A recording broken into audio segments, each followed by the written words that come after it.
Confirm हो रहा है।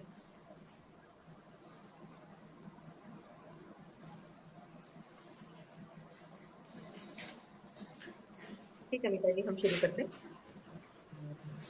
जरूर मैम। ये मेरा नंबर। स्त्री संकट के चौथे दिन हमारी आज की अतिथि है अमिता नेवल। अमिता जी नमस्कार। इंदौर में ही रहती हैं और बहुत अच्छी कहानीकार हैं।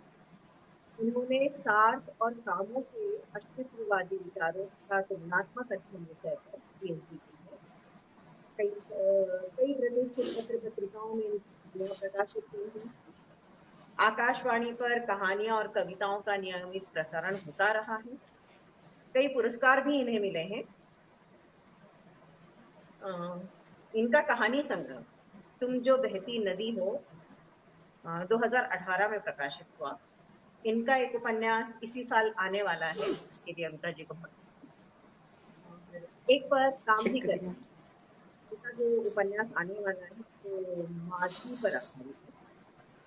और एक पुस्तक जी। सावित्री से जुड़ी दूसरी पुस्तक। तो आने वाली पुस्तकों के लिए आपको बहुत बहुत शुभकामनाएं और बहुत और मैं आपको स्वागत शुक्रिया करती मैम। हूँ मंच पर। और सभी साथियों को आपका स्वागत करती हूँ। कोटला मंच 7 दिनों के लिए कार्यक्रम कर रहा है। महिला दिवस के उपलक्ष्य में हम 7 दिन काम कर रहे हैं और जी। विभिन्न क्षेत्रों से लोगों को यहाँ पर मंच पर बुलाया जा रहा है और उनसे बातचीत की जा रही है। कुछ कविता पाठ है, कुछ कहानी पाठ है और जी। विभिन्न क्षेत्रों से हैं। विभिन्न क्षेत्र भी अलग अलग चुने हैं, इसलिए आप क्योंकि पत्रकारिता क्षेत्र से जुड़ी रही हैं तो इसलिए हमने आपको एक फ्री विमर्श के कार्यक्रम के लिए यहाँ पर आमंत्रित किया है। और हमारा जी। आज का जो विमर्श है उसका विषय है स्त्री के लिए स्त्री। तो जी। हम बातचीत करते हैं। शुरू करें अनिता जी, आपका मैम थॉट। आपकी आवाज फ्लक्चुएट हो रही है। ओके,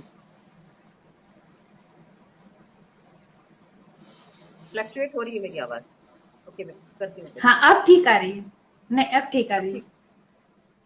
कोशिश में थोड़ा हाँ सा। अब ठीक आ रही है। जी। हमारा आज का जो विषय है वो है स्त्री के लिए स्त्री। तो जी। अमिता जी, स्त्री से आपका क्या क्या तात्पर्य है ये बताइए। मैम देखिए जब हम स्त्री विमर्श की बात करते हैं या स्त्री सशक्तिकरण की बात करते हैं तो हमारा ध्यान हमेशा ये रहता है कि सिस्टम जो है वो स्त्रियों के खिलाफ है, पुरुष जो है वो स्त्रियों के खिलाफ है, संस्थाएं जो है वो स्त्रियों के खिलाफ है, हमारी जो संस्कृति है वो भी स्त्रियों के खिलाफ ही है, धर्म भी स्त्रियों के खिलाफ है। ये सब कुछ मान्य है, सब कुछ सही है। लेकिन कहीं न कहीं महिलाएं जो है वो भी स्त्रियों के लिए उस किस्म की संवेदनशीलता नहीं रख पाती हैं जिस तरह की संवेदनशीलता की जरूरत स्त्रियों के लिए होती है। एक चीज, दूसरी चीज ये है कि स्त्रियां खुद भी बहुत सारे सेक्टर्स में बटी हुई है, बहुत सारे ब्रैकेट्स में बटी हुई है। कोई विचारधारा के लिए, कोई धर्म के लिए, कोई वर्ण के लिए, कोई जाति के लिए, इस तरह से बटी हुई है। तो जो ओवरऑल स्त्रियों को ऊपर लाने की जो प्रक्रिया है उसमें स्त्रियों की जो भूमिका है उसको भी सुदृढ़ करने की जरूरत है। और ये शिकायतें तो बहुत ढेर सारी हैं, हम शिकायतें करते रहते हैं और वो सच भी है, मगर स्त्रियों को भी स्त्रियों की स्थितियों को ठीक करने के लिए कोशिश करते रहना चाहिए। और इसके लिए जो लोग वहां पहुंच गए हैं, जो एक प्रभावशाली जगह पर पहुंचे हैं या जिनका प्रभाव है या जो इन्फ्लुएंस कर सकते हैं, उन महिलाओं के लिए उनकी स्थितियों को समझते हुए अपने प्रयास करने चाहिए। जिन महिलाओं के पास साधन नहीं है, उनकी समझ नहीं है, उनकी जानकारी नहीं है, उनको पहुंच नहीं है, अप्रोच नहीं है, उन महिलाओं के लिए उनको, जो महिलाएं सक्षम है उनके लिए प्रयास करना चाहिए, ऐसा मैं समझती हूँ।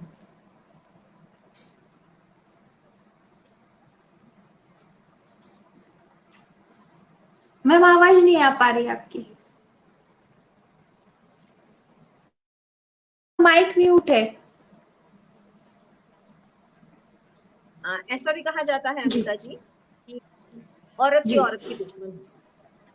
तो इस मामले में आप क्या कहना चाहेंगे? क्या आप वाक़ई सहमत हैं इस बात से, या आप ये मानती हैं कि नहीं, इसके पीछे भी कहीं पितृसत्तात्मक समाज की कोई साज़िश है? मैम साजिश तो नहीं कहूंगी मैं एग्जैक्टली लेकिन ये सही नहीं है। मतलब जो हमको सतही तौर पर जो नजर आ रहा है वो इस चीज की पुष्टि करता है कि स्त्री स्त्री की दुश्मन है। ये बिल्कुल हकीकत बात है, और इसलिए उसको बराबर हम, मतलब मैं हमेशा एक बात कहती हूँ, और ये सच भी है कि अब तक जो कुछ स्त्रियों के लिए कहा गया है, स्त्रियों के बारे में कहा गया है, वो सब कुछ पुरुषों ने कहा है। मतलब स्त्री स्त्री की दुश्मन है, या हंसी तो फंसी टाइप की जो भी चीजें हैं, दो महिलाएं एक कमरे में बिना बात किए रह रही है, ये चुटकुला है। तो ये सारी चीजें जो है वो अब तक सब कुछ जो कहा गया है वो पुरुषों के द्वारा कहा गया है। मतलब स्त्रियों ने उसको स्वीकार कर लिया है, ये हमारी सबसे बड़ी गलती हुई। अब दूसरी बात ये है कि अब जब स्त्रियों ने कहना शुरू किया है, तब हम देखेंगे, मतलब एक छोटी सी उदाहरण देना चाहती हूँ। हम लोग कुछ 4 साल पहले मुरुड गए थे महाराष्ट्र में। तो चूंकि महाराष्ट्र में ये देखी है उससे करीब से कि महिलाएं बाहर निकलती हैं, और जो महिलाएं बाहर निकलती हैं उनके पास उस किस्म की संवेदना होती है, मतलब वो एक बहुत उदार परिवेश को रचती हैं। तो हम लोग लौट रहे थे वापस मुंबई की तरफ, तो बस में बैठे हुए थे और बहुत रश था बस में। खूब सारे लोग चढ़ रहे थे, आगे आगे दो तीन महिलाएं बैठी हुई थी, एक बुजुर्ग महिला बैठी हुई थी। तो बस में एकदम से एक दूसरी महिला चढ़ी जिसके हाथ में बच्चा था। तो कोई पुरुष जो है वो उसकी सीट पर बैठने की कोशिश करने लगा, तो उसने कहा नहीं। उसने उस महिला से जिसके पास बच्चा था उससे बच्चा लिया और उसको कहा कि ये मुझे दे दो। फिर जैसे ही दूसरी महिला उतरी तो उसने उसको बुलाकर यहाँ बैठा दिया। मुझे जगह नहीं थी, मैं भी खड़ी रही। तो जब वो उतरने वाली थी तो उसने मुझे इशारा किया कि आप यहाँ आइए और आप यहाँ बैठिए। किसी पुरुष को वहां किसी महिला ने बैठने नहीं दिया। तो ये जो चीज है, जो छोटी छोटी चीजें हैं जो महिलाओं का दर्द उस तरह से समझती हैं, तो ये तब शुरू हुआ जब महिलाओं ने अपनी मतलब जो तयशुदा उनकी जो भूमिका है उससे बाहर जाना शुरू किया महिलाओं ने। और तब ये पता चला कि नहीं नहीं, हम हमारे लिए जो अब तक कहा जा रहा था वो सही नहीं है। मतलब अपने उदाहरण से बताती हूँ मैं कि मेरी मदर इन लॉ जो है वो जॉब करती थी। तो वो मेरे जॉब की ऑड्स भी समझती थी, और वो ये समझती थी कि चूंकि मैंने नौकरी की थी, कि उन्होंने स्कूल में नौकरी की है, लेकिन वो ये समझती थी कि नौकरी का मतलब क्या है। तो ऐसा नहीं है कि स्त्री स्त्री की दुश्मन है। ये सही है कि अब देखिए एक चीज और है, जैसे मेरी मदर जो है वो बाहर नहीं जाती है, तो मेरी मदर नहीं समझ सकती है कि जो बाहर जाकर नौकरियां करती हैं उन महिलाओं की स्थितियां क्या होती है। ये लेकिन ये जरूर समझती है कि बाहर जाकर काम करके ही आ रही हैं वो। तो स्त्रियां स्त्रियों की दुश्मन, फिर एक चीज है, एक एक घेरा है आपके पास, चार उदाहरण हैं कि सास बहू है वो एक दूसरे को बर्दाश्त नहीं करती है, ननद भौजाई है वो एक दूसरे को बर्दाश्त नहीं करती है। तो क्या पुरुष दामाद और ससुर जो है वो एक दूसरे को बर्दाश्त करते हैं? उस तरह से कर पाते हैं क्या? तो ये जो चीज कही गई है ये षड्यंत्र नहीं है, लेकिन एक सत्ता जो है, मतलब मैं बार बार इस चीज को महसूस करती हूँ कि जो सत्ता है वो इंसान को क्रूर बना देता है। मतलब सत्ता की जो प्रकृति है वो इंसान को सहज नहीं रहने देती है। तो पुरुषों ने जो चीजें आप महिलाओं के लिए कही है वो पुरुषों ने अपने नजरिए से कही है, लेकिन महिलाएं महिलाओं की दुश्मन उस तरह से नहीं है, वो सचमुच पितृसत्ता का शिकार है मैम। सही कह रहे हैं, बिल्कुल सही। लेकिन अमिता जी, कई बार ये देखने में भी आता है कि महिलाएं इनसिक्योरिटी के कारण भी कई बार स्त्री के विरोध में होती हैं। जैसे घर में अगर सास जी।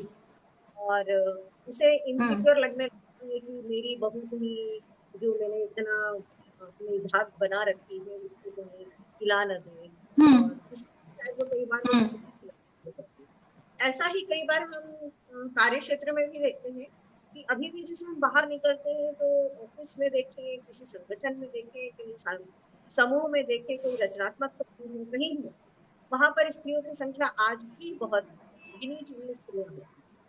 तो वहां पर अगर कोई एक स्त्री के खिलाफ कोई बात हो जाती है या स्त्री किसी के खिलाफ हो जाती है, तो ऐसे में ये देखा गया है हम्म कि स्त्री ने उसका पक्ष लेना चाहिए या नहीं लेना चाहिए। मेरा ये कि बाकी जो स्त्रियां हैं उस संगठन में या उस ऑफिस में या जहाँ भी है, वहाँ स्त्रियां बहुत कम है ना।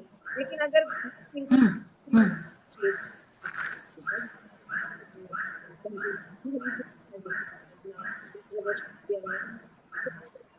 उसके लिए काफी रिस्की रहेगा विरोध करना, क्योंकि बहुमत तो यहाँ पुरुषों का है। तो आप क्या कहते हैं कि किया जाना हम्म। चाहिए नहीं? अगर किया जाना चाहिए तो सबकी करना चाहिए। मैम आपकी आवाज फिर गड़बड़ा रही है।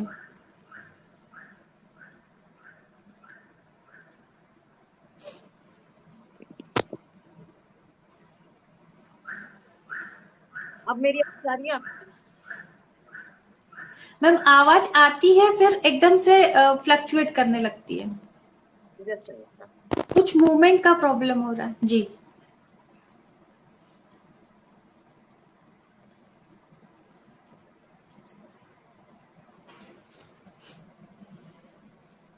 मैं हैंड्स फ्री लगा लेती हूँ, तो फिर शायद वो जी। आवाज ठीक है। हाँ, हम्म। तो फिर तक मेरी बात पहुंची।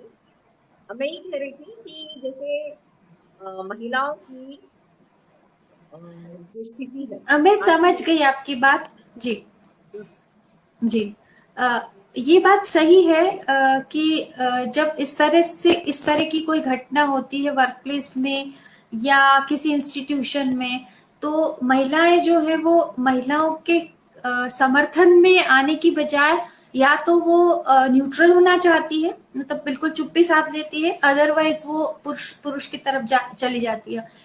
इसकी एक एक एक चीज तो ये है कि ऐसा पुरुषों में भी होता है, मतलब पुरुषों में जैसे ये कहा जाता है ना कि ईर्ष्या जो है वो महिलाओं में, प्रतिस्पर्धा महिलाओं में।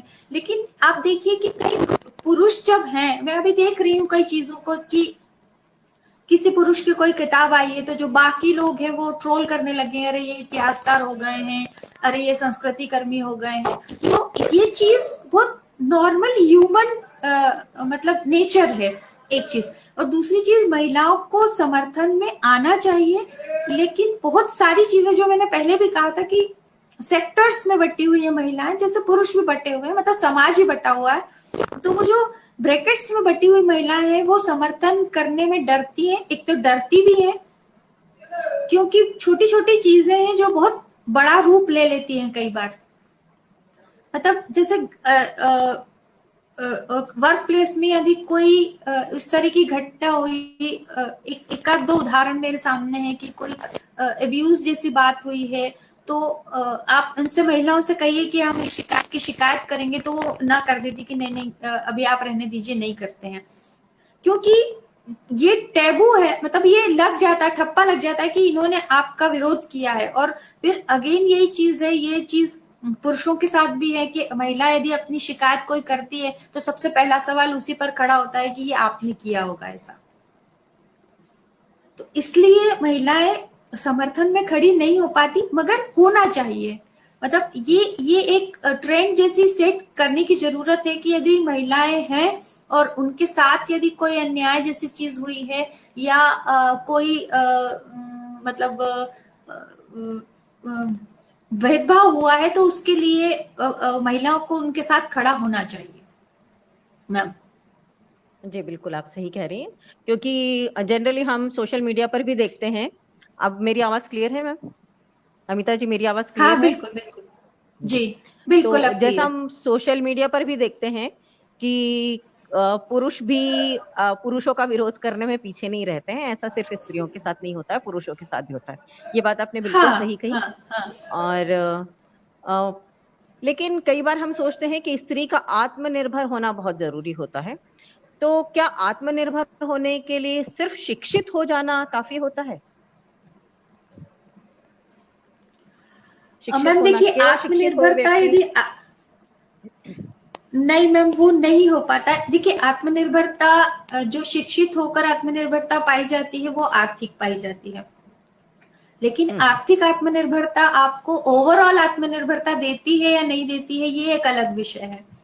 मतलब मैंने बिल्कुल कई महिलाओं को देखा है जो अच्छा खासा अर्न करती है, लेकिन जब अपनी अपनी इच्छा से पैसा खर्च करने की बात आती है या निर्णय लेने की बात आती है, तो वो निर्णय नहीं लेती है, नहीं ले पाती है।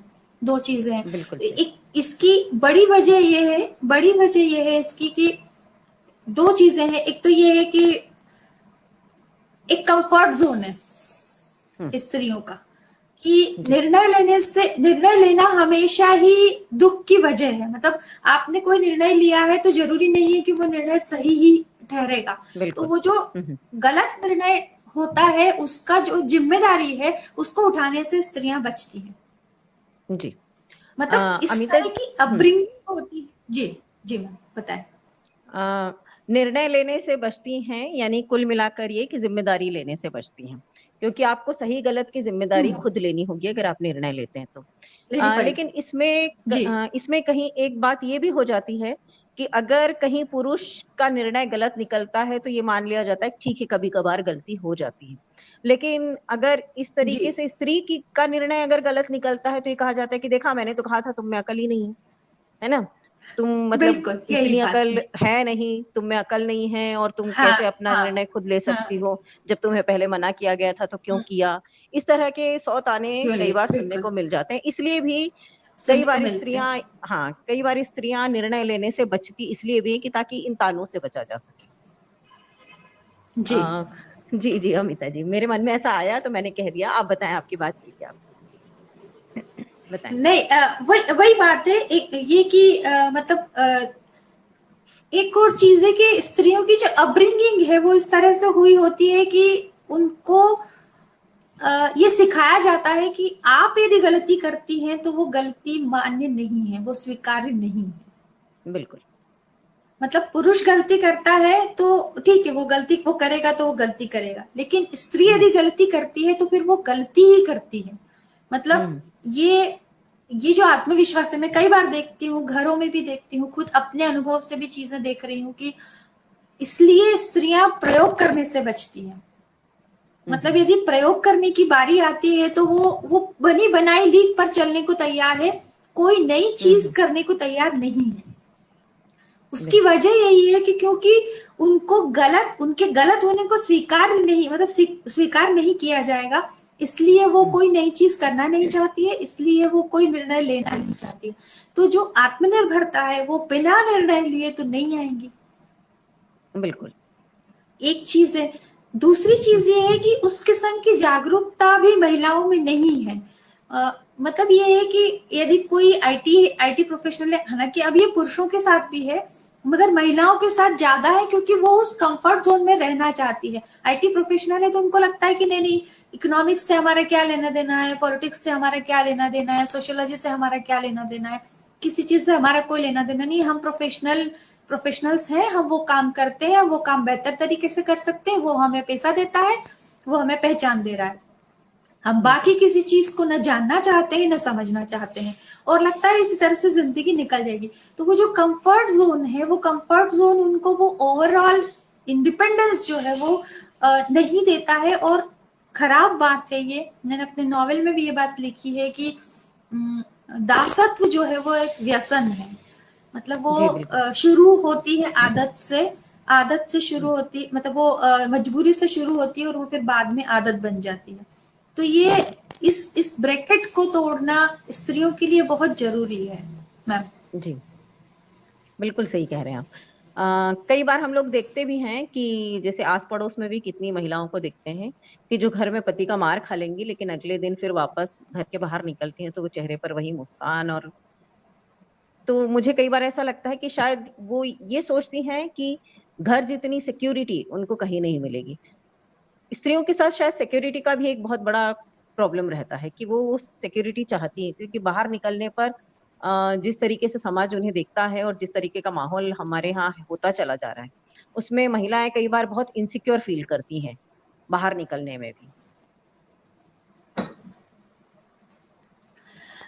मैम देखिए, ये एक चीज है जो बार बार महसूस होती है कि हमारा जो सोशल सिक्योरिटी सिस्टम है, मतलब ये हम्म, हमारी व्यवस्थागत कमी है।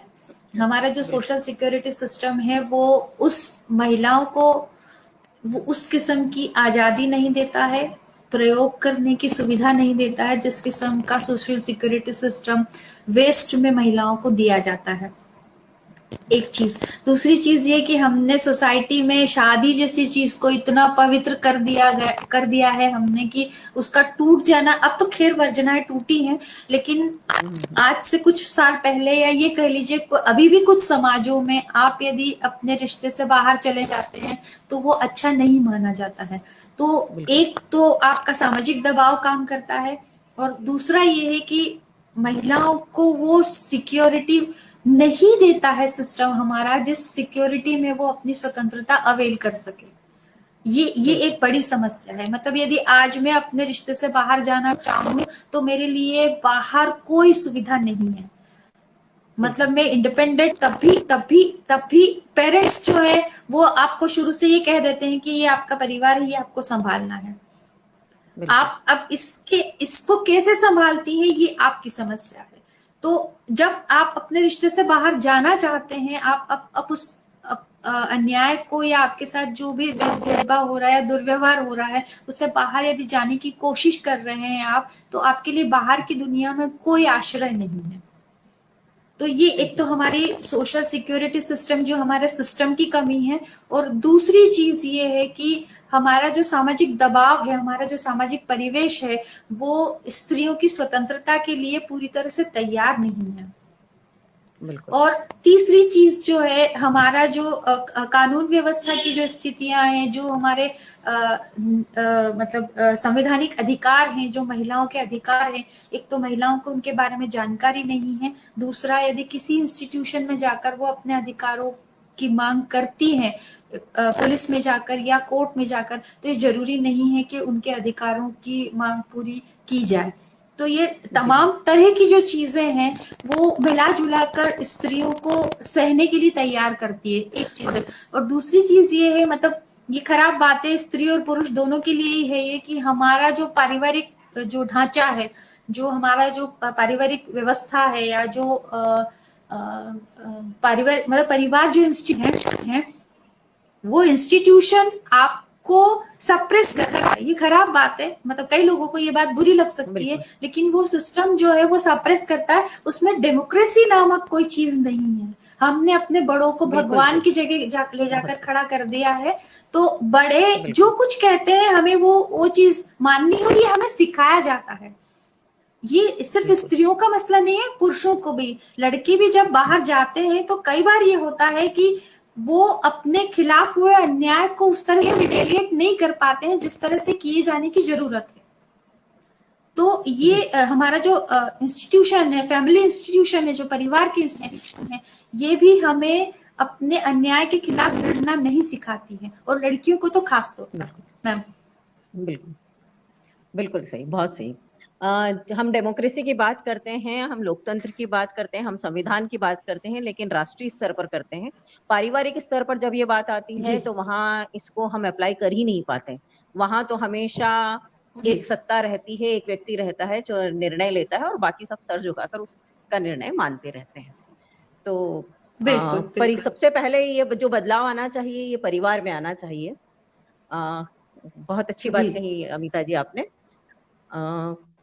अच्छा, हम जैसा ये कहते हैं कि स्त्री को आत्मनिर्भर होना चाहिए, न सिर्फ आर्थिक तौर पर, अपना हर निर्णय लेने के लिए उसने आत्मनिर्भर होना चाहिए।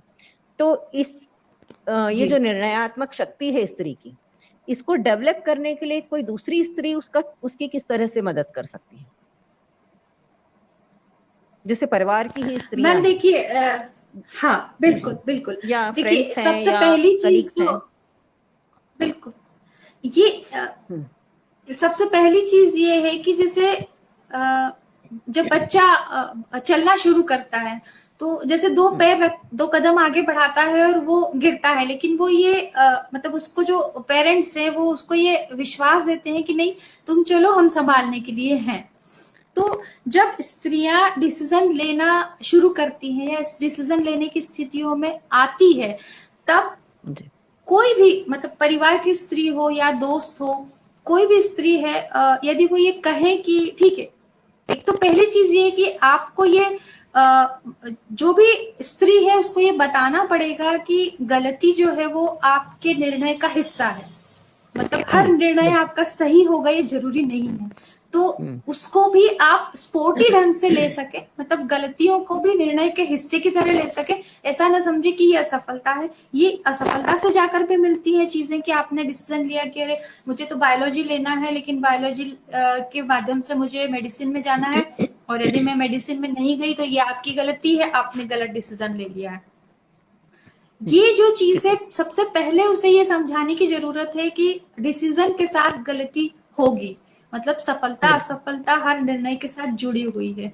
और असफलता के दौर में भी बजाय इसके कि ये कहें कि आपने तो अपनी मर्जी से डिसीजन लिया है तो आप इसको सही है। मतलब लव मैरिजेस में होता है ना कि भाई लड़की इसलिए बाहर नहीं जाना चाहती कि कल से ये समस्या हो गई कि हमारा परिवार ठीक से नहीं चला तो हम लौटकर पेरेंट्स के पास नहीं आ सकते हैं। तो इसलिए लड़कियां जो है वो करने को तैयार हो जाती है जो पेरेंट्स कहते हैं। तो आपको पेरेंट्स के तौर पर, मतलब मदर है, सिस्टर है, या भाभी है, या दोस्त है, या सास है, जो भी है, वो ये कहें कि नहीं तुम डिसीजन लो, गलत होगा तो भी ठीक है, सही होगा तो बहुत अच्छी बात है। तो महिलाओं को जो है वो वही स्त्री के लिए स्त्री वाली बात वही आ जाती है कि आप गलती को स्वीकार करना सीखिए। असफलता निर्णय का ही हिस्सा है, तो असफलता का भी स्वीकार करना मतलब आप सीखिए। और जो निर्णय ले रहा है उसे भी असफलता से घबराने की जरूरत नहीं है। असफल होंगे तो सफल भी होंगे। मैम जी, बिल्कुल सही।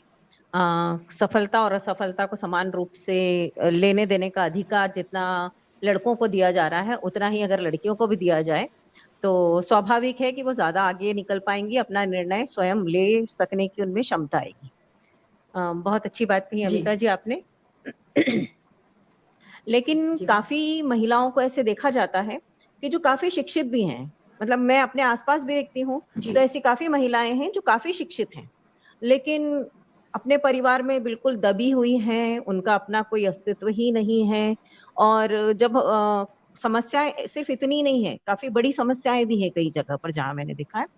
तो अगर कभी हम सोचे भी कि हम उनकी सहायता करना भी चाहें कि चलिए हम उनकी सहायता करते हैं, तो वो उन्हें ये पता ही नहीं है कि उनके साथ में गलत हो क्या रहा है। शिक्षित होने के बाद में भी उन्हें ये नहीं पता है कि उनके साथ क्या हो रहा है, क्योंकि उन्हें ये लगता है कि एक स्त्री होने के नाते ये तो उनका दायित्व है कि वो अपने परिवार की सेवा करें और जो भी हो रहा है उसे एक मुट्ठी में बंद रखें, ताकि बंद मुट्ठी में बात रहेगी तो समाज को पता नहीं चलेगा, परिवार की इज्जत बनी रहेगी।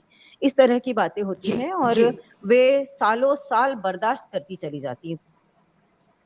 तो ऐसे मामले में अगर हम चाहें कि उस स्त्री की हम मदद करना चाहते हैं तो हम कैसे करें? जब वो खुद तैयार नहीं है इस बात के लिए तो क्या किया जाए? मैम अब ये है कि सबसे पहले तो ये आपको उस स्त्री को बताने की जरूरत है कि जो आप सह रही हैं दरअसल वो सामान्य नहीं है। मतलब क्या होता है कि हर व्यक्ति जो है वो अपने परिवेश से चीजें लेकर आता है। मतलब मेरा परिवेश मुझे स्वतंत्रता देता है, लेकिन एक सीमा तक स्वतंत्रता देता है, उसके बाद मुझे पता नहीं कि इसके बाद स्वतंत्रता क्या है। मतलब एक वक्त में ये मूवमेंट चला था कि लड़कियां जो है रात को 12 बजे घर से बाहर निकले। मुझे लगा था कि रात को 12 बजे घर से बाहर निकलने से क्या होना है, लेकिन धीरे धीरे सोचा तो मुझे लगा कि हाँ, महिलाएं बाहर निकलेंगी तो पुरुषों को महिलाएं रात को बाहर देखने की आदत होगी।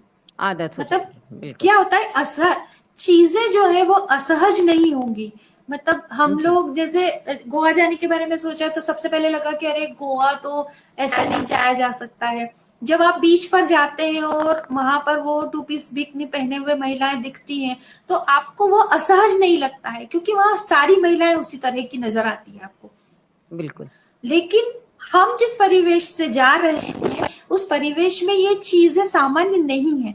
तो वो जो महिला जो सब कुछ सह रही है वो जिस परिवेश से आई है उसके परिवेश में हो सकता है उसने यही सब चीजें देखी हो, तो उसके लिए वो सब चीजें असामान्य नहीं है। ये हम देख रहे हैं कि वो चीजें असामान्य है। तो पहले तो उनको ये समझाने की जरूरत है कि आप जो सह रही है वो सामान्य नहीं है, क्योंकि आप फिर से वही बात है कि स्त्री जो है स्त्री मतलब जन्म से वही जो सिमोन कह बनाई जा रही लगातार बनाई जा रही है। हर परिवेश की स्त्री जो है वो उस परिवेश के हिसाब से ढलती है। तो आपको पहले ये बताना पड़ेगा कि ये जो चीजें हैं वो सामान्य नहीं है। जब वो उस चीज को स्वीकार करेंगी उसके बाद आपकी लड़ाई शुरू होती है उनके साथ। मैम जी जी, तो ये स्वीकार करवाना थोड़ा सा मुश्किल है, क्योंकि मेरे काफी करीबी दोस्त हैं कुछ ऐसे जिनके साथ में ऐसी परिस्थितियां हैं, और मैं उनके दुख को बहुत मैं अच्छे से समझ समझती हूँ, सकती लेकिन हूँ। फिर भी मैं उनकी सहायता नहीं कर पा रही हूँ।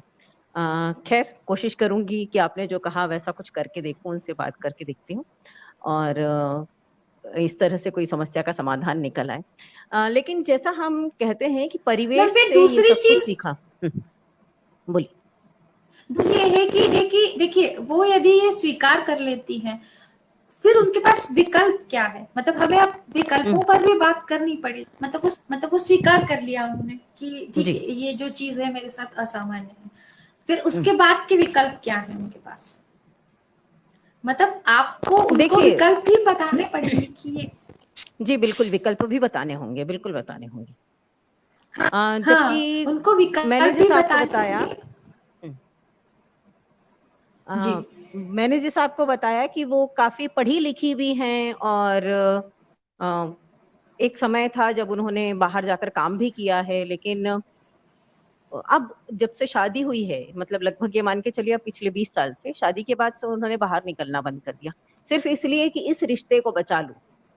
वो रिश्ता जी जो शायद उनके लिए भी बहुत मुश्किल है, जिसको मुश्किल से ढोए चली जा रही हैं वो, लेकिन उस रिश्ते को बचाने के लिए वो सब कुछ करने को तैयार है। उनके लिए जीवन का सबसे अहम चीज हो गई है वो रिश्ता।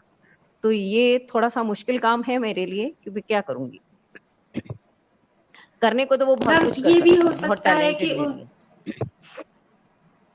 हम्म, मैम ये भी हो सकता है कि उनके पास्ट में कोई मतलब रिश्ते को लेकर कोई चीज ऐसी है रह गई है। उन्होंने या तो टूटे परिवार देखे हैं उन परिवारों के बच्चे देखे हैं उन परिवारों की स्त्रियां देखी हैं। तो उससे हम्म, जो डर है उनके अंदर वो डर भी हो सकता है उनका कि वो मतलब उस रिश्ते को किसी भी तरह रखना चाहती हैं। एक इमोशनल इनसिक्योरिटी भी होती है व्यक्ति के अंदर। मतलब हम मनोविज्ञान समझ नहीं सकते वो नहीं कितना समझ जटिल सकते, है। बिल्कुल मतलब किन किन बिल्कुल बिल्कुल। स्तरों पर बिल्कुल किन किन स्तरों पर वो प्रभावित करता है इंसान को हमारी समझ से बाहर है। तो बहुत सारी चीजें हमें देखने की जरूरत होगी उस सिलसिले में। मैम जी जी बिल्कुल। अमिता जी, जैसे अभी हमने बात की कि शिक्षा एक तो बहुत जरूरी है, और लेकिन शिक्षा से ये देखिए कि अगर कोई शिक्षित है, लेकिन अगर फिर भी उसके आचार विचार जो हैं वही हैं जो उसके परिवार से उसको मिले हैं, तो फिर इस शिक्षा से क्या अर्थ निकलता है। तो आपको क्या लगता है कि क्या शिक्षित स्त्रियां इस तरह से कुछ कर पाएंगी कि अपने हक के लिए कुछ लड़ पाएंगी, अपने घर के ही पुरुषों का विरोध कर पाएंगी अगर वो शिक्षित हो जाएंगी, तो किसी गलत का विरोध, गलत बात के विरोध की बात कर रही हूँ मैं, कि अगर कहीं उनको कुछ गलत दिखता है तो क्या वे इस बात का विरोध कर पाएंगी। मैम शिक्षा एक सीमा तक मदद करती है।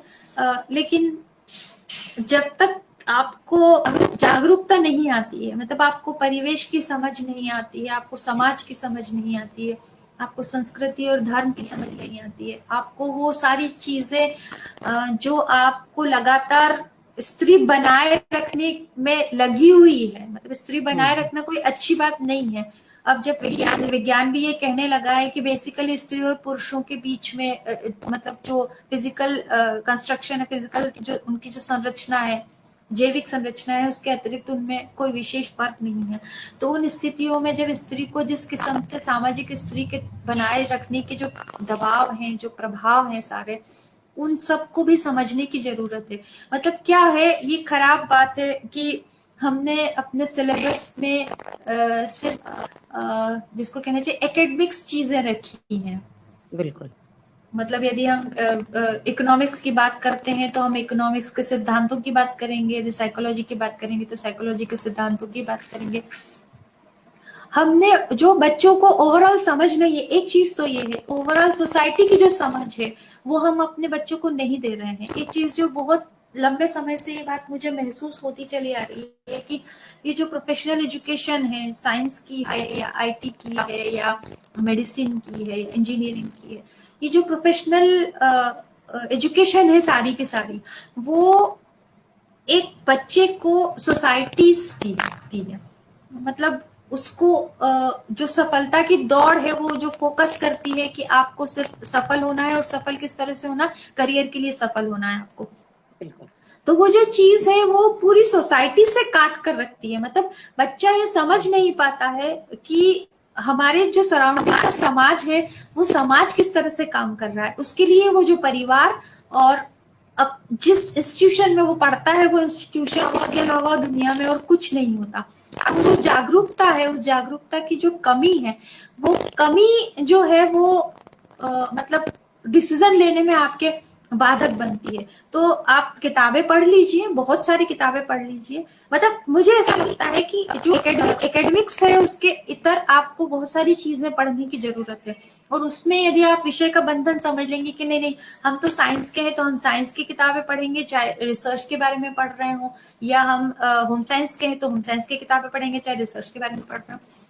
आपको उस आपका जो दायरा है उसको आपको विस्तृत करने की जरूरत है। मतलब मुझे अब धीरे धीरे ये लगने लगा है कि ये जो विषयों का जो ब्रैकेट्स बनाए गए हैं, ये सोशियोलॉजी है, ये साइकोलॉजी है, ये जो ब्रैकेट्स है ये भी हमारी समझ को बाधित करते हैं। बिल्कुल। मतलब जो सोशियोलॉजी है वो साइकोलॉजी का भी हिस्सा है, मतलब जो साइकोलॉजी है वो सोशियोलॉजी का भी हिस्सा है। वो सब एक दूसरे से बुरी तरह से इंटरकनेक्टेड है। तो यदि आप उन चीजों को नहीं समझ रहे हैं तो आप उस बच्चे को ये समझ नहीं दे पाएंगे कि आपकी जो पढ़ाई है वो बहुत अधूरी है। बिना सामाजिक जागरूकता के आप करियर के तौर पर कितने भी सफल हो जाइए, लेकिन आप जीवन जो लाइफ स्किल है वो आप नहीं अवेल कर सकते हैं मैम। बिल्कुल। हम्म, सही है। बिल्कुल सही। कि एक सब्जेक्ट का जो फाउंडेशन बना दिया गया है कि साइंस वाला स्टूडेंट कभी आर्ट की तरफ देखने की कोशिश भी नहीं करता, और आर्ट वाले स्टूडेंट को एक जी इंफीरियर समझता है। एक तरह से देखा जाए तो अब उसको बिल्कुल। इंफीरियर समझता है साइंस वाला स्टूडेंट।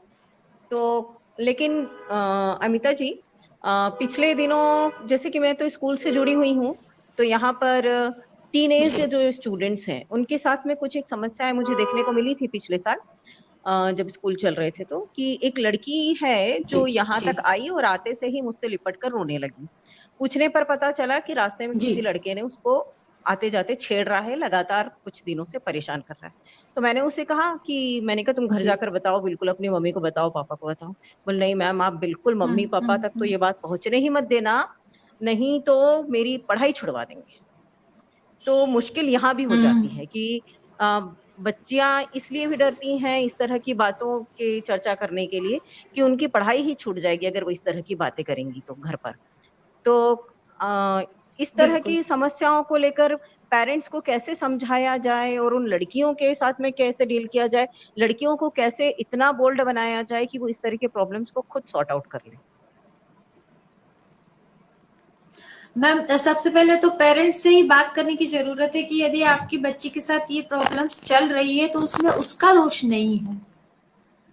जी। मतलब क्योंकि क्या होता है, ये मैंने परिवारों में भी देखा है।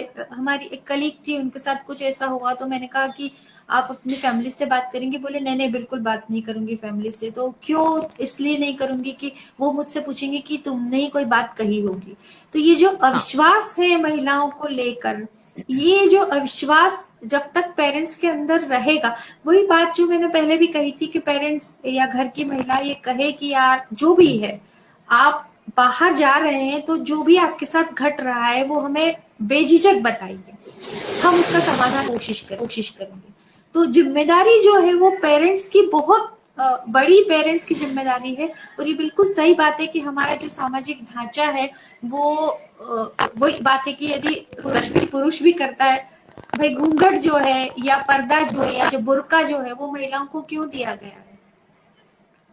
पुरुषों की गलती को मतलब पुरुषों को गलती से बचाने के लिए महिला ये जो सारे पर्दे घूंघट बुर्का ये सब कुछ दिया गया है।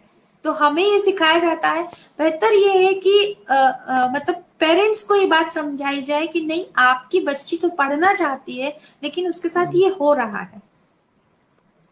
और मतलब जब पेरेंट्स से ये विश्वास बच्चों तक पहुंचेगा, तब बच्चे जो है वो उन चीजों को डील करना सीखने लगेंगे। बिल्कुल सही कहा अमिता जी आपने। लेकिन आमतौर पर जो रूढ़िवादी परिवार होते हैं उनमें ये माना जाता है कि अगर लड़की ने अपनी तरफ से ढील नहीं दी है तो उसकी तरफ कोई लड़का आंख उठाकर भी नहीं देख सकता। ये आमतौर पर कहा बिल्कुल, ये जाता है। यही खराब बात, बिल्कुल बिल्कुल हम्म, बिल्कुल, ये खराब बात है, यही खराब बात है। बिल्कुल मतलब ये जो सोच है, इस सोच को बदलने के लिए मतलब पेरेंट्स की कोई काउंसलिंग की जरूरत है कि पेरेंट्स को ये समझाया जाए कि डील का मसला नहीं है। आपकी बच्ची जिस परिवेश से आती है और जो बच्चा उसके साथ मिसबिहेव कर रहा है वो जिस परिवेश से आता है, वो दोनों अलग अलग परिवेश है। तो हमको सबसे पहले ये समझने की जरूरत है कि हर बच्चा एक अलग परिवेश से आता है। मतलब यदि आप आपके परिवार की भाषा जो है उसमें अब्यूज नहीं है, गालियां नहीं है, तो वो बच्चा अलग परिवेश से आता है। एक अलग परिवेश से बच्चा आता है जो आमतौर पर अपने घरों में उसी तरह की भाषा सुनता है। तो जरूरी बिल्कुल। नहीं है कि आपके बच्चे ने गाली दी होगी तो उसको रिटर्न में गाली मिली होगी। भाई वो उस हम्म, परिवेश से आया है ना, तो वो अपने परिवेश को ही कंटिन्यू करेगा ना। तो ये बिल्कुल। चीज, ये बिल्कुल सही बात है कि रूढ़िवादी परिवारों को समझाना बड़ा मुश्किल मसला है, लेकिन हम्म, बच्चों को पढ़ाई के लिए, खासतौर पर लड़कियों की पढ़ाई के लिए, हाँ, ये सब बहुत जरूरत है मैम। बहुत जरूरत है बिल्कुल। पेरेंट्स की काउंसलिंग की सबसे ज्यादा जरूरत है असल में तो। पेरेंट्स की ही बिल्कुल। काउंसलिंग की जरूरत है। हमारे साथ हैं अभी यहाँ पर राजेश नीलव जी। ये शायद आपके हस्बैंड हैं। हस्बैंड है जी। हाँ। हाँ, तो इन्होंने ही अभी कमेंट किया है कि असल काउंसलिंग तो पेरेंट्स की होनी चाहिए। और वाकई में असल पेरेंट्स की काउंसलिंग पेरेंट्स जी। की होनी चाहिए। हम बच्चों की काउंसलिंग करते रह जाते हैं और पेरेंट्स की काउंसलिंग हो नहीं पाती है। और इस बिल्कुल तरह की बहुत बिल्कुल। सारी समस्याएं, जैसे मैं टीनेज बच्चों से जुड़ी हूँ तो लगातार मुझे इस तरह की समस्याओं का सामना करना पड़ता है। जैसे कई बार ये भी होता है कि बच्चे पढ़ाई के लिए पेरेंट्स गांव में रहते हैं, यहाँ पर अंकल आंटी के पास रहते हैं। तो लड़की पूरा दिन भर घर का काम करती रहती है और पढ़ाई के लिए उसके पास समय नहीं बचता है। इस तरह का भी बहुत वक्त सारा होता है प्रॉब्लम्स जी। मुझे देखने को मिलता है। तो अमिता जी, और आप क्या कहना चाहेंगी स्त्री के लिए, स्त्री विषय पर बताएं आप मुझे। मैम बहुत सारी चीजें कह चुकी हूँ। हम्म, लास्ट की जो बात है वो ये है कि अ, आप यदि किसी स्त्री की मदद कर रही हैं, उसके साथ खड़ी हुई हैं, तो आप ये न समझें कि आप उसके साथ खड़ी हुई है। आपको ये समझने की जरूरत है कि आप अपने साथ खड़ी हुई हैं। एक चीज। बिल्कुल दूसरी सही, चीज बिल्कुल ये है सही। कि दूसरी चीज ये है कि तमाम चीजें हैं। एक एक बात जो ये हम चूंकि स्त्री विमर्श पर बात कर रहे हैं, अदरवाइज हम्म, ये जो बात है ये हर एक उस व्यक्ति के साथ जुड़ी हुई है जो किसी भी तरह भाव का शिकार है। मतलब चाहे तो वर्ग की बात चाह लीजिए, चाहे तो वर्ण की बात कर लीजिए, चाहे तो जाति की बात कर लीजिए, चाहे तो धर्म की बात कर लीजिए, किसी की भी बात कर लीजिए। यदि ये असमानता और ये भेदभाव है, तो आपको बिना किसी शर्त उन लोगों के साथ खड़े होने की जरूरत है जिनके साथ सिस्टम जो है, सत्ता जो है वो अन्याय कर रही है, जिनका सत्ता हक मार रही है। क्योंकि बिल्कुल स्त्री की लड़ाई जो है वो इन सारी लड़ाइयों से अलग नहीं है। स्त्री की लड़ाई इन सारी लड़ाइयों का ही हिस्सा है। तो स्त्री बिल्कुल। के लिए स्त्री, और हर हित के लिए स्त्री को खड़ा होना चाहिए जो हम्म, सिस्टम से सताया हुआ है। बिल्कुल सही कह रहे हैं आप। अमिता जी, हमारे बीच में अभी यहाँ विजय कुमार जी हैं और उन्होंने कमेंट किया, एक सामाजिक जागरूकता के प्रति आपके विचार समझ बढ़ाने की दृष्टि से काफी महत्वपूर्ण है और विषय के ब्रैकेट्स को खत्म करने पर शिक्षा नीति के स्तर पर सोचने को विवश करती हैं। तो आपकी कही बातें सबको बहुत पसंद आ रही हैं। और वाकई में आज आपने जितनी शुक्रिया। बातें कही, मुझे सबसे अच्छी आपकी बात जो लगी अभी आपने जो मुझे कहा कि आप उस स्त्री के साथ जी खड़ी नहीं हो रही हैं, आप खुद के साथ खड़ी हो रही हैं। वाकई में अगर मैं किसी की मदद बिल्कुल करती हूँ तो मैं उसके साथ नहीं खड़ी होती हूँ, मैं खुद के साथ खड़ी होती हूँ, क्योंकि मेरा अपना एक विचार है और मैं उस विचार के साथ में खड़ी होती हूँ। तो आपकी ये बात मुझे वाकई बिल्कुल। बहुत अच्छी लगी, बहुत मोटिवेटिंग भी लगी। और मेरा बहुत हौसला बढ़ाने वाली लगी मुझे। शुक्रिया काफी मैम। सारे लोग हैं हमारे बीच में यहाँ पर। लीना मल्होत्रा जी भी हैं। हिंदी साहित्य में भी कविता, कहानी, उपन्यास, इतर विषयों पर किताबें, लेख, संवाद जरूरी है। उन्होंने भी शिक्षा के लिए इतना कहा है कि हिंदी साहित्य में भी कविता, कहानी, उपन्यास, इतर विषयों पर किताबें, लेख, संवाद जरूरी है। बिल्कुल सही कह रही है लीना जी। आजकल के बच्चों ने कविता, कहानियां पढ़ना तो छोड़ ही दिया है लगभग। बहुत मुश्किल होता है मैम बच्चों को बिठाकर कई कुछ पढ़ाना। कई लोगों से मेरी इस विषय पर बहस हुई है। कई लोगों का ये कहना है, मतलब मुझे कई लोगों ने ये कहा कि जो पौराणिक कथाएं हैं वो कथाएं हैं सिर्फ, और उनको क्यों बच्चों को पढ़ाया जाना चाहिए। तो हम्म और कहानियों से क्या होता है, कहानी पढ़ाने की जरूरत नहीं है। और मेरा ये कहना हम्म है कि आप बच्चों को बहुत सारे तथ्य दे रहे हैं, उनसे उनको करियर में जरूर फायदा हो रहा है, लेकिन वो जीवन को नहीं समझ पा रहे हैं। मतलब हम अपनी पौराणिक कथाओं की तरह न ले, हम उनको सिर्फ कहानियों की तरह लें। चीजों का अर्थ उस तरह से ग्रहण कर पाएंगे एक चीज। और बिल्कुल कहानियां जो है, कहानी और कविता जो है वो आपको जीवन, वो लाइफ स्किल सिखाती है आपको। आपके जीवन में दायरा है सोचने का, समझने का, जानने का, वो और देती है आपकी कल्पना शक्ति को बढ़ाती है। तो मुझे व्यक्तिगत तौर पर ये लगता है कि किसी भी विषय का व्यक्ति हो, उसे सोशल साइंस और लिटरेचर, इसको कोर्स में जा ही जाना चाहिए। चाहे वो बिल्कुल साइंस का हो, चाहे वो इंजीनियरिंग का हो, कोई भी हो, उससे सोशल साइंस और लिटरेचर, इसकी शिक्षा तो जरूर देनी चाहिए, क्योंकि इसके बिना वो अपना जीवन जो है वो कंप्लीट नहीं कर सकता है। ऐसा बिल्कुल मतलब सही। मुझे ये बार बार ये एहसास होता है। जी मैम। बिल्कुल सही कह रही हैं आप कि लाइफ स्किल सीखने के लिए किस्सों, कहानियों की बहुत जरूरत पड़ती है ना। कहानियों से जीवन में बहुत सारी बदलाव आ सकते हैं। जीवन में का स्तर बढ़ाया जा सकता है। हमारी सोचने समझने की शक्ति का स्तर बढ़ाया जा सकता है। और इसके अलावा मैं जो स्कूली जी बच्चे हैं उनके लिए कहती हूँ कि किस्से, कहानियां पढ़ना यानी हमारी भाषा को समृद्ध करना भी होता है। और अगर आपके पास में एक बिल्कुल अच्छी भाषा बिल्कुल। है, अच्छी भाषा है, तो आप चाहे साइंस पढ़ें, सोशल स्टडीज पढ़ें, कंप्यूटर पढ़ें या कोई भी सब्जेक्ट पढ़ें, उसके लिए आपको एक भाषा की जरूरत तो होती है। अगर आप हिंदी मीडियम में पढ़ते हैं तो आपको हिंदी होती भाषा है। की जरूरत है, और आप अगर इंग्लिश मीडियम में पढ़ते हैं तो बिल्कुल आपको इंग्लिश बिल्कुल। भाषा की जरूरत है। यानी भाषा तो हर जगह आपको जरूरी है ही। तो इसलिए कहानी की किताबें, कविताएं, ये सब पढ़ते रहना चाहिए। जी। बिल्कुल बिल्कुल। जी। असल आ, में अभी भाषा तो मतलब वो टूल है। जी जी मैम बताइए। जी, जी। नहीं नहीं, बताइए ना, आप बताइए, बोलिए।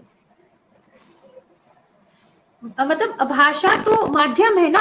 हम कितना हम्म कुछ जानते हैं, ये हम कैसे बता पाएंगे। हम जो जानते हैं वो सही जानते हैं या गलत जानते हैं, ये हम बता कैसे पाएंगे। बिना भाषा के तो नहीं बता पाएंगे ना। नहीं तो बता सकते, भाषा बिल्कुल। जितनी अच्छी आपकी होगी, बिल्कुल, भाषा आपकी जितनी अच्छी होगी वो आपको आपके मतलब करियर में मदद करेगी, आपको अपने जीवन में भी मदद करेगी, आपके जो रिश्ते हैं उनमें भी मदद करेगी। अच्छी भाषा तो हमेशा ही मदद ही करेगी आपकी।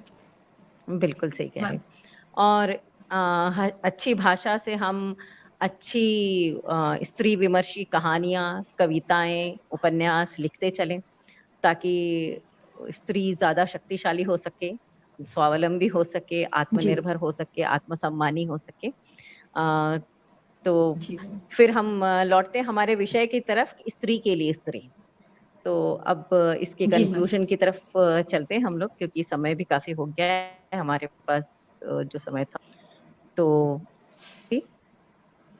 अ, यहाँ वैसे तो हमारे पास श्रोता है यहाँ पर, जिनका मैं एक बार आभार प्रकट कर दूं। राज बोहरे जी हैं, और बहादुर पटेल जी जी हैं, सुनीता बिश्नोलिया जी हैं, शिवानी जयपुर, रविंद्र व्यास जी हैं।